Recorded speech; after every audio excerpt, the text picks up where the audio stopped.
All right, what's going on, everybody? Ryan Ogren here, and today we're going to be going through the top 10 reasons why you're probably failing with your cold outreach. And when I'm talking about cold outreach, this is for B2B. So we're talking about LinkedIn DMs. We're also talking about cold emailing. Okay, that's really our specialty. This isn't, you can apply these same principles to, Instagram, Facebook, but really, we're talking about LinkedIn outreach and email. Okay, so real quick, if you guys don't know who I am, I'm Ryan Ogren. I'm the founder of MoneyMake Marketing. We specialize in B2B outreach, specifically on LinkedIn, and we also are very good at email, but we're not one of those email gurus out there. We can close a lot of deals via email. We just closed one.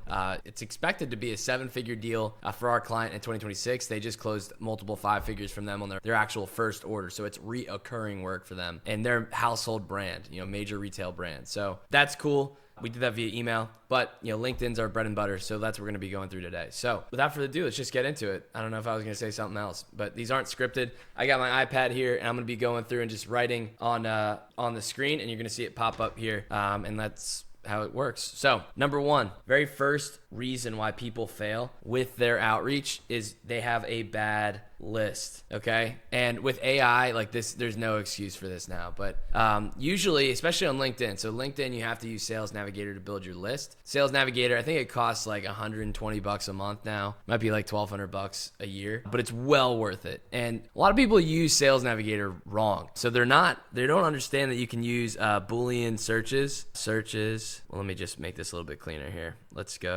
put Sales Nav, and then I'll put Apollo, what we use for email. So this is LinkedIn, and then this is email. And you could use other sources and stuff, but we've just found these being the best for us. On Sales Nav, the biggest issue is that people don't use Boolean searches. That's a huge problem. So a Boolean search, what it is, you can use and, or not. So not. So you can use and, or not. And you pretty much are just using like combinations and keywords and stuff like that. A Boolean would be a good one. And is like it's including both keywords, or is just it's one or the other. And then not is just it's none of the following. So a good example of a Boolean search would be marketing and director. So now, if they're the director of marketing or if they are the marketing director, this Boolean covers both of them. It's so crucial on LinkedIn because people get to call themselves whatever they want. And so on LinkedIn, the thing that actually shows up in Sales Navigator, it's not the job title that's in your bio. It's actually the job title on where you say you're currently working below. So they have to actually write it out. So people can misspell it. People can make it really bad and or just like not what it's actually called. And so what we like to do is actually do quotations around each keyword and then use parentheses around each and. That's the best way to do a Boolean search. And you can layer Boolean searches, and then you could also add a not in here. So not consultant. Now you're starting to get a really tight Boolean thing. And then you can actually do a Boolean string in the job titles, boom, and then you can do a Boolean string and turn it off. So anybody that matches that particular Boolean string gets turned off. And the cool thing about LinkedIn is there's no character limits on the Boolean strings. So you can have AI just come up with these for you, okay? And now your list is going to be very good. It's very long though, because like you'll find when you ask like ChatGPT or we like to use Manus, but you'll find that when you ask that AI to craft a Boolean search, it doesn't have the feedback of the list, of the full list that it's generating the records, and it can't see the actual number of results. So you can copy and paste it and give it to it. It still takes a lot of back and forth. But what we like to do is just focus on and ask it like what keywords, all the job titles that we want to go after going to have. And then we segment those Boolean searches like that. And so on LinkedIn, we usually right out of the box get the most targeted list that we can possibly get. And that's the biggest thing. Biggest issue we see people when they're building on Sales Nav, they don't use any Boolean searches. They just use their typical filters, and they also don't use quotation marks. So quotation marks just means it's an exact match. On Apollo, it's kind of the same thing. You can use Boolean searches, but in Apollo, there's something called, and I wish I had the actual filters up. Maybe I'll do a full list building video. How about that? I'll do a full list building video for you guys. But Apollo, there's keyword filters. And so a lot of people will just use the industry filters. And these are fine, but the Apollo industry filters are so off, they're too broad. And so the keyword filter is actually really good. So if you use, there's the include, and then there's the include all, and then there's the exclude. So include all is the and in the Boolean. Include is the or, and then not is the exclude. So that's how it works, and it's doing it with keywords. And you can actually check the keywords. For Apollo, though, we use the include all. we want each of these records to have each one of these keywords in it. So that's really important. And then we pretty much just use that Boolean, that and. You can use or if you really wanted to, and we like to layer them together. You can do it and then or in your Booleans as well. But they include all is really important for Apollo. And then you obviously want to use verified. There's a verified link for verified emails. And then, wherever make sure you're targeting in the USA or wherever you're targeting. So that's the biggest. I'll do a full list building video for you guys because I know that's probably not valuable. I'll do a full list building video. So full list building video coming soon. Cool. All right, there we go. Just maybe like and subscribe, turn that notification bell on, and that video, when it comes out, you guys will be the first to know. So number 2, it's bad messaging. So the second reason why people fail with their outreach or it's not working is they have bad messaging. And when I say bad messaging, I mean that they're sending like a block of text to a prospect on LinkedIn or just a massive email. And when it's too long, you're toast. They're not even going to read it. Everyone's in scanner mode right out of the gate when they actually see your outreach. They're a stranger. They're doing something else. So your outreach is interrupting their day. It's interrupting what they're currently doing. And if it's long, delete. I forget who it was. I think it was Dan Kennedy. Famous marketer in the direct response when direct mail was really hot. And he said, people sort their mail over the trash can. So if you look like spam, you'll get treated like spam. It's the same thing, right? So the biggest thing here, for bad messaging, 2A, is it's too long. We keep our messaging like 2 sentences. It's like dream outcome, social proof in like the first sentence, lead magnet, call to action. That's usually it. Too long, too technical. Russell Brunson talks about this. He's a famous marketer, studied Dan Kennedy for a while. Too technical. His term is technobabble. We're talking about like this really technical stuff and they don't really know about it. Medical device companies are a prime example of this. Manufacturers, prime example of this. Pretty much any like major B2B company, prime example of this because there's very specialized knowledge and your prospects almost don't have it, or sometimes, in some cases, they don't really want to have it. So administrators at a hospital, usually they're not going to understand what's going on in the ICU. Some of them do, but most of them don't, and they don't understand the language as much. I'm trying to think of another example. Like manufacturing does not really know any marketing terms, right? So like all these different things. So if you get too technical with your wording, it's not going to land with your prospects. So too long, too technical, and then what's going on here? Spelling errors. That's a huge one. I can't stand it when people spell something wrong. Like they just launched their campaign willy-nilly and they spelled something wrong. And then here's a new one that is going to be interesting, and it's going to be happening. It's happening already. Clearly AI written. People are just going to start ignoring AI content because it was so easy for people to actually generate. And it doesn't apply to them if it's not relevant. So if they see if it's like clearly AI written, or they just see like a hyphen in the middle or like an M dash, that's what the ChatGPT calls those dashes that it writes with. People are going to start to see that, hey, this is AI. So that's bad messaging. We recommend just keeping all of your DMs and messages within 2 sentences. I'll give you guys a word limit, but just you want it as short as possible. You really want someone to think that you actually just like texted them from your phone or emailed them from your phone. And you have to assume that they're actually reading it from their phone because chances are they are. So just make sure it's very short, right?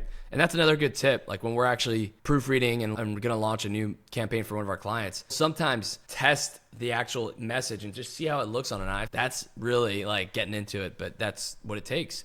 So that's number 2 is bad messaging. Number 3, any guesses? Bad deliverability, or on LinkedIn, it's going to be a weak LinkedIn profile. So bad deliverability or weak LinkedIn profile. I'll start on the LinkedIn profile side. So one of our clients, like she just really wasn't getting a lot of results. And I'm like, what the hell? Like this lead magnet, when like people want it, but just not that many people want it. I'm looking at our whole funnel stats. We track everything. So we sent over 1,000 connection requests over the last month, and we were only connected to 48 people. And if you send 1,000 connection requests and you only connect with 48 people, that's horrible. So then we can only send messages on LinkedIn to like, a little bit more than that because of the open emails, but that's horrible. And it came from just a weak LinkedIn profile. And we made some adjustments to our profile, but still like it wasn't anything crazy. So having a weak LinkedIn profile really hurts your connection rate. You really just want to have something that builds trust, that people like is warm, people want to engage with you. You have like a somewhat of a personal brand, like you're not a total ghost. That's usually helpful. And they can actually learn a little bit more about your company. And if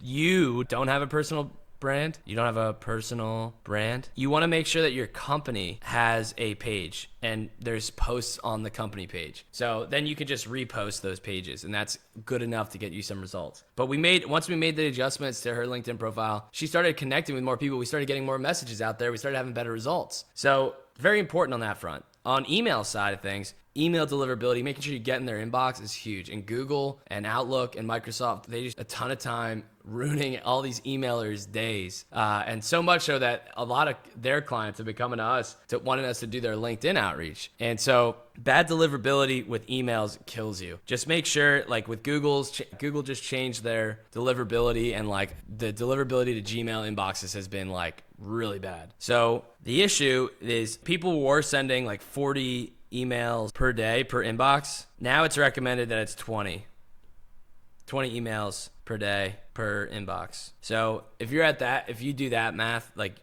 realistically 20 emails sent from a domain from one inbox, that's like below what a human sends, like an actual human sends in a day. That's during the working week. 20 emails is nothing, right? So the idea is to hide below like actual human interaction. Then you just got to make sure you have SPF, DKIM, and DMARC set up.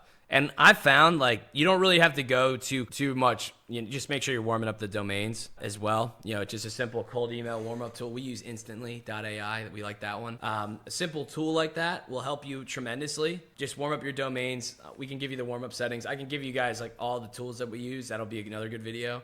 Make sure you like, subscribe, comment below, turn the notification bell on. But if you have the warm ups, the SPF, DKIM, DMARC, you get your 20 emails per day, and then you just are sending lead magnets, you won't have an issue. That's all we do anyways. Like a lot of these cold emailers that were really having an issue, and their clients, they lost a ton of clients. They lost their clients a lot of money over the past few months. They usually like sell in the inbox. Like they'll cold email a stranger and they'll sell something, or they'll literally like try and book a call right then and there. It's very direct response. I hate that way of marketing. I think it's like you're really shooting from the hip and like hoping for something to work. And then with the relevant stuff and all the AI that's out there, people just miss all the time. If you're doing lead magnets, you're just literally asking if you can provide value to them. That's it. And people are going to respond yes, yes, yes. And when you get a lot of good response rates, chances are you will not. It just leads to more yeses. If you get a lot of response, yes. How do I spell yeses? Yes. To more yes. That's what we'll say. You get more yes. And then when you get more yeses and more replies, it's less likely that you'll get marked as spam. So that's just important to know. So on the LinkedIn side, make sure you have a good profile. It's the first thing that they look at. I'll do a full video on like your LinkedIn profile, what you need to have, how you should have it set up. Very easy to do. I might even have it already posted here somewhere. And then deliverability wise, messages per day or 20 emails per day per inbox. We do 2 inboxes per domain. Forward your main domain to your actual website domain. Warm up your domains with obviously a cold email tool. Use lead magnets. Don't sell hard in the actual email. Make sure the email is relevant to them. Make sure your list is clean. That helps as well.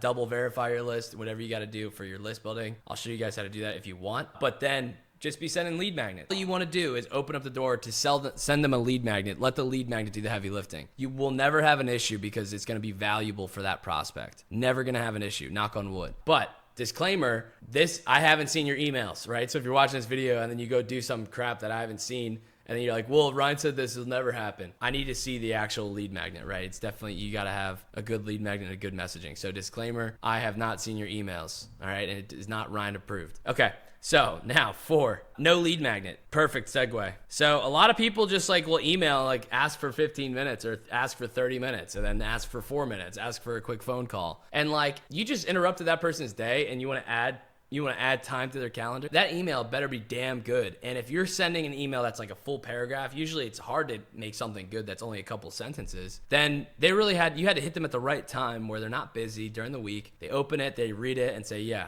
let's talk. And then at that point in time, you're probably gonna have a really low show rate because now they only have that email that they read and there's no actual extra messaging or nurturing that happens between them booking a call and showing up to it. So not using a lead magnet hurts you tremendously. Also, you get worse response rates. You get way worse response rates. You also get marked as spam more often than not. LinkedIn, how annoying is it when someone's asking you for time? It sounds like everybody that's out there. So you sound the same. You sound like spam if you are not. If you're not using a lead magnet. Now, if your lead magnet sucks, then you're also going to sound like spam, right? You're going to sound like those guys that are trying to sell you something on LinkedIn, or you're going to sound like every other cold email that you see hits your inbox. So those are the biggest things. We use lead magnets because we just send the message to get them interested in the lead magnet. Once they watch the lead magnet is what books the call. The lead magnet is what gets the show rate up on that call. The lead magnet is what starts the sales process so your prospect starts to become nurtured, because not only do we want to just book the meeting, we want to close the meeting, okay? You shouldn't optimize your sales process or your marketing process around how many booked calls you get. It's actually cash collected per booked call, okay? And marketing plays a role in that, all right? So not using a lead magnet, you're gonna have way less leads. You're gonna have way less qualified leads. You're also gonna have people that aren't as warm on the sales call. You're also gonna have a lower show rate if you don't use one. Are you convinced that you need to use a lead magnet? All right, there we go. So number 5 is not testing new lead magnets. Not testing new lead mag. So this is like going back to like my early marketing days. And I didn't know I used to use lead magnets. I would just sometimes like ask if they wanted to see more information, and then I would just try and book a call. I always struggled with getting people to want to take that action because they only got one email from a complete stranger and they're already going to give up their time. What CEO in the world is going to do that? What Fortune 500 CEO in the world is going to do that? They got one email from you and they're going to give you time on their calendar. The people that are going to book calls with you using that strategy are potatoes. They're not the leads you want to be doing business with anyways. Not, I'm obviously speaking in a relative tense. We love potatoes sometimes, right? But my point is, if you're not using a lead magnet, we already talked about that. But if you are using a lead magnet, you should be testing lead magnets. You should be trying to always beat your performance from the last week, the last month, the last year, whatever. Test. All right. And there's certain ways to test. You have your control and you have your split test. Control is this lead magnet, but for this batch, you're also going to use this lead magnet. Whichever one gets a better response rate, okay, we're going to leave them neck and neck. Which one has a better booked call rate? Which one has a better close rate on those booked calls? If the numbers look similar, leave it. If the numbers look like one's the true favorite, pump a little bit more volume in that, see if it stays. If it does, if it cranks that one, leave it. Just get rid of the other one. You just opt. Do that constantly. Doesn't take a lot of time. And you don't have to create a lead magnet to actually test it. Just change your messaging, pitch it, send it out there. You can just keep tweaking things. When you get the first one that says, yeah, send it over, give me that, then go make it. So pitch first. Pitch first, build lead magnet later. Control versus split. There you go. And that's how you continue to optimize. So now let's go to 6. I guess I was doing dots and now I'm doing circles. So I'll circle these. So 6 is not testing messaging. So kind of the same things. If you have a lead magnet and it's working really well, but you're only using the same message to deliver it, you should change a couple of those sentences up, find a new way to say what you're saying. Reason being is there's the marketing process and the audience, they're in different stages. There's unaware, there's problem aware, solution aware, there's totally aware, and there's all these different other awareness levels. I usually stick from unaware to problem aware to solution aware. That's really where a lot of our marketing happens. And so when we're in those stages, when I say one thing, I'm usually catering to like problem aware or solution aware, but I'm not saying anything to the unaware market. And that's the biggest part, right? So we want to change our messaging up so we can hit different parts of the market and get them to watch the same lead magnet, or you can create a new lead magnet and hit a different place. So you have to do the same thing with your messaging. So not testing messaging. You want to do the same thing, control versus split. All right. 7. I know this is going to be a long video. So not enough volume. So people think that if they 100 emails, they're going to get results, and you might, depending on what it is. But for the most part, like a good cold email response rate is 1%. On LinkedIn, it varies tremendously. You don't have the volume that you do on email, but still, my point is we sent 1,000 connection requests in 1 month for one of our clients. We usually torch that for all of our clients. How do you ask? We're able to actually do, we can delete requests that are sitting there. And you should definitely do that. You send a request, they don't respond to it within 2 or 3 weeks, or even 10 days, 7 days, whatever it really is. We have an optimization schedule, so I'm not going to tell you guys that. You just got to do the math. But when you do that, you can retract them and then send them to new people. And then you're cycling through and using these connection requests in a more optimized way. So you're getting more bang for your buck on your profile. And so the key on this, and the reason we're doing this, my nose is itching from my mustache. The reason we're doing this is it gives us more volume, right? So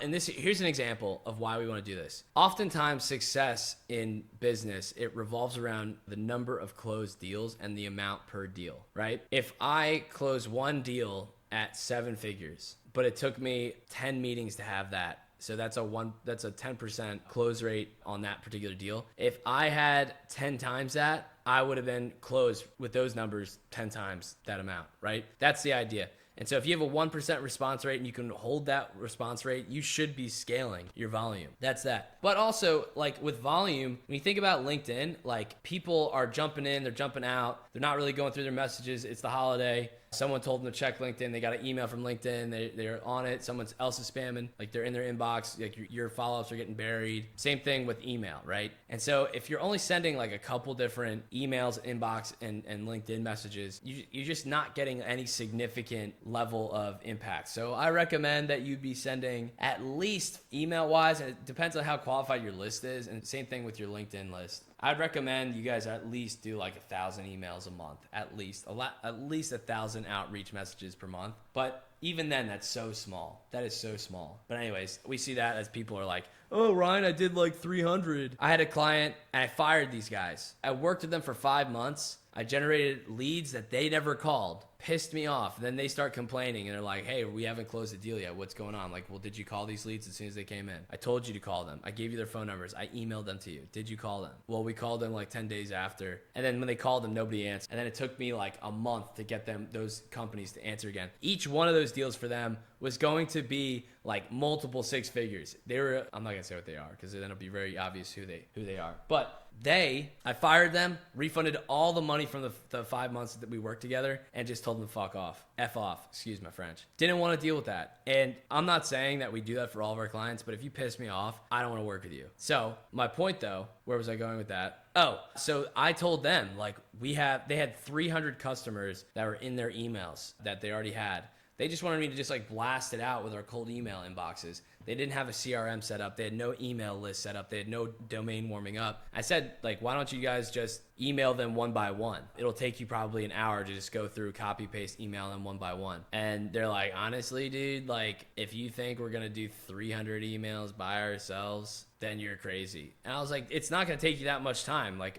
And the reason I'm saying this, and maybe I'm rambling on now, but the reason I'm saying this is because 300 emails is not a lot of volume, but to them it felt like everything. And they actually they pissed me off about it because they wanted us to do it, and they're already customers. Like, we're not going to go email your existing customers. I mean, we can, but we don't have a tool to use that. And if you want to allocate resources to my team, we don't get paid on those deals according to our contract. So we can do that for you 100%, but let's restructure an agreement where we get a piece of the pie if you guys close something. Compensate us for that. So it was just a weird thing. Anyways, fired them. I didn't want to deal with it. So not enough volume. Maybe that wasn't a good example, but I'm being transparent. So anyways, 8, no follow-up. This is why a lot of people come to us, is because our follow-up and our sales assets are so good. One of them, for the most part, I'll explain something. People think that if you send somebody a lead magnet, you follow my instructions, you create a video, a personalized video, you follow up with your outreach to them directly, that all of a sudden they're gonna